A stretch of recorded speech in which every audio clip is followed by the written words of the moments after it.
So today I'm going to talk about a project that I've been working on that I like to call Ally Chat or Ally Chat.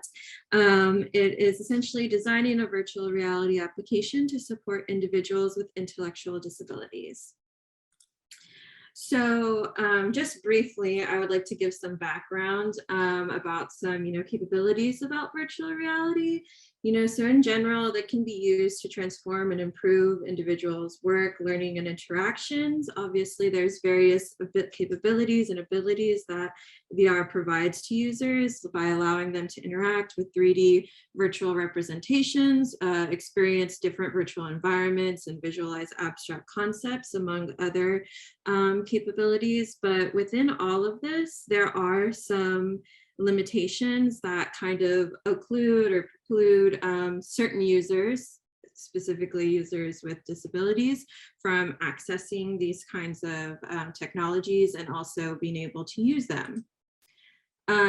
Generally, VR for individuals with intellectual abilities, some current paths that have been taken are, like physical activity, so trying to get them to like exercise more or something like this.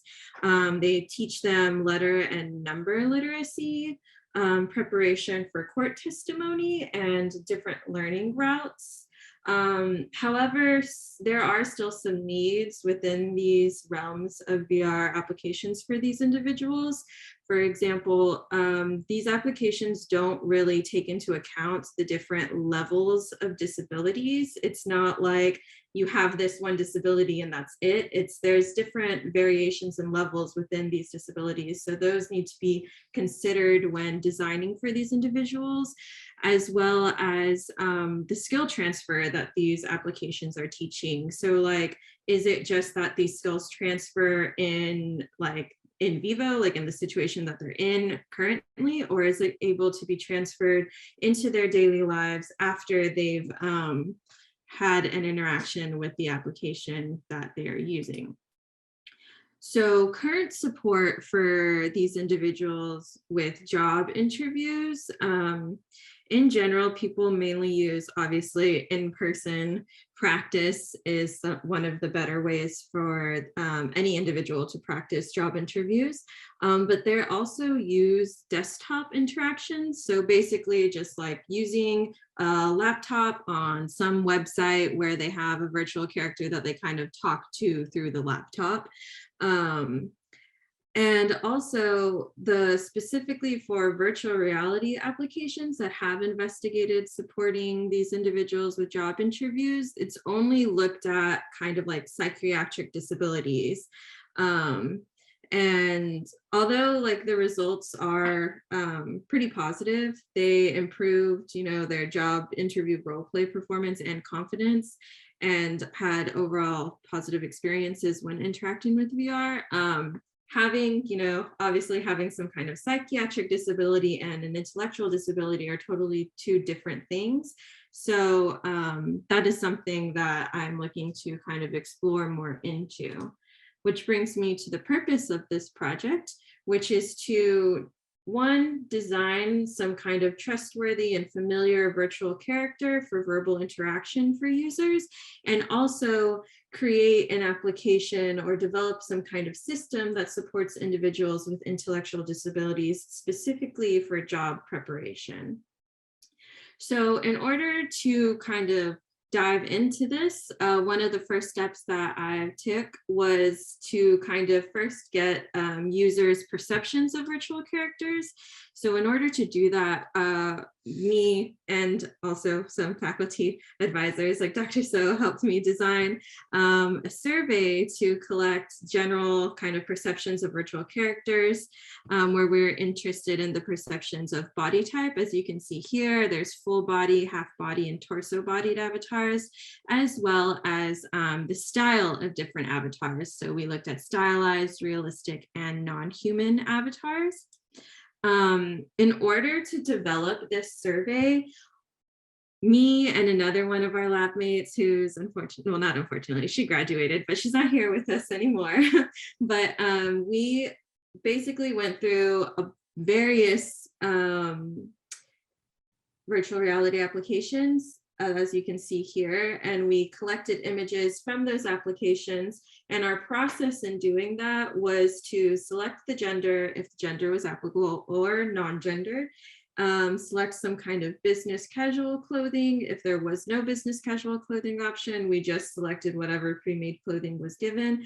And then we took a screenshot of the virtual character. But as you can see, this is about like 52-ish different images of virtual characters. And so we did do a test run with our survey to do, like, I think we chose 20, and that took our undergrad testers about 2.5 hours. So we then decided to kind of dwindle that down to 10 representative virtual characters. How we selected those virtual characters was through a discrete choice experiment, which is just some mathematical approach that basically creates, it takes all the possible combinations of a virtual character's attributes. So that would be, you know, the body type, skin type, gender, and stylization, and it makes different combinations. And from those combinations, we selected 10. And this allows us to better choose which, or allows us to present some characters to the participants for the survey to better choose whichever their preference is. And so the survey constructs that we chose for this survey were familiarity, engagement, trust, humanness, and we also asked them some introductory questions about their VR experience and demographic questions. So I'm just going to go through that really quickly, not too much in depth, so that we can save some time. But in total, we collected about 105 responses. The main age range was about 18 to 24. For VR experience, most of the people who took the survey had some experience with VR, specifically head-mounted displays, like the Oculus or Vive or something like this, and also mobile, so like Google Cardboard.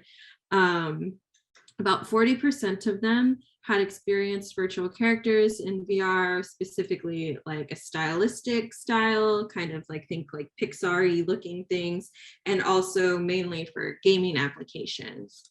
When asked about their preferred virtual character style, they did say they preferred stylized over realistic. We did conduct some analysis of variance, but I'm not going to go into super detail about those results. In general, the conclusions that we got from those results are that stylized characters are more engaging, familiar, human, and trustworthy. Non-human style characters are more human and familiar. And with regards to instructor preferences, female was preferred over male, full-bodied and half-bodied styled kind of avatars were preferred over torso, and basically realistic and stylized virtual characters were kind of okay for users in general. And so how this relates to the current project, which I'm about to talk about, is I ran a pilot study to test AliChat, and we used Amazon AWS, specifically Amazon Sumerian, because based on our results, full-bodied, you know, stylized virtual characters are more familiar and trustworthy, it sounds. So we used Amazon Sumerian. As you can see, they have some stylized virtual characters here. And so this web platform, they provide full-bodied avatars, then they provide gestures, they also have a voice chat, so you can control a lot of things by using this application. And, you know, special thanks to one of our undergraduate programmer developers, Miles Versaw, who helped me a lot to put everything together to be able to kind of test AliChat with Amazon Sumerian. So the general experience that a user would have in testing this pilot application that we have is they tested this prototype that we made, which was essentially just a projection of a virtual character onto a white kind of material in the background. The user interacted with the virtual character by having just like a short 5 job interview practice questions that we received those practice questions from Aggie Achieve, who is who we've been working with.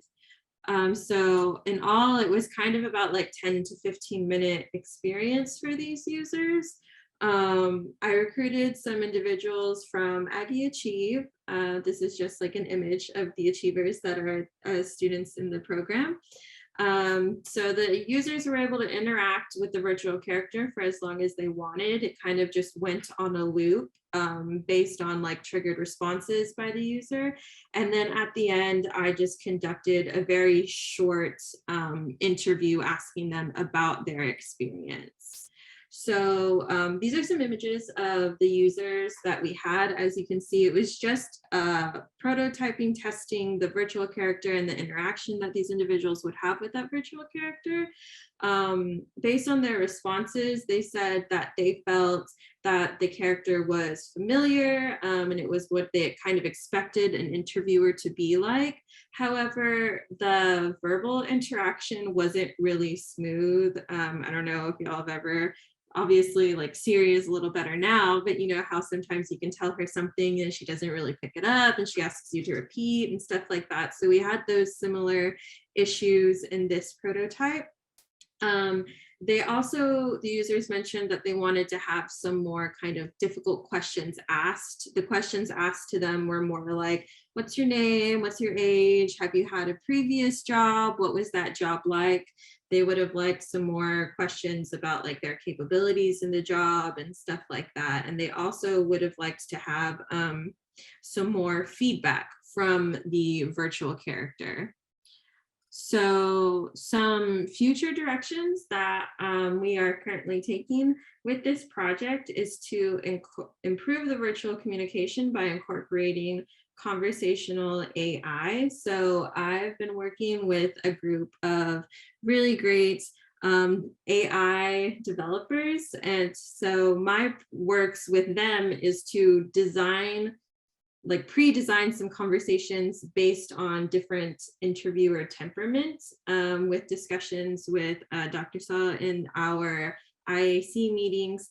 It was suggested that maybe going off of different interviewer temperaments would be kind of a good experience for these individuals so that they can know that, you know, you don't always have like a super nice interviewer. Sometimes you have some interviewers that aren't really present or they're a little hostile or something like this. So we would like to create a system that allows for this kind of flowing job interview conversation practice to happen with also having an experience of different situations for the users. I'm sorry, I may have talked a bit fast, but that is all that I have for today.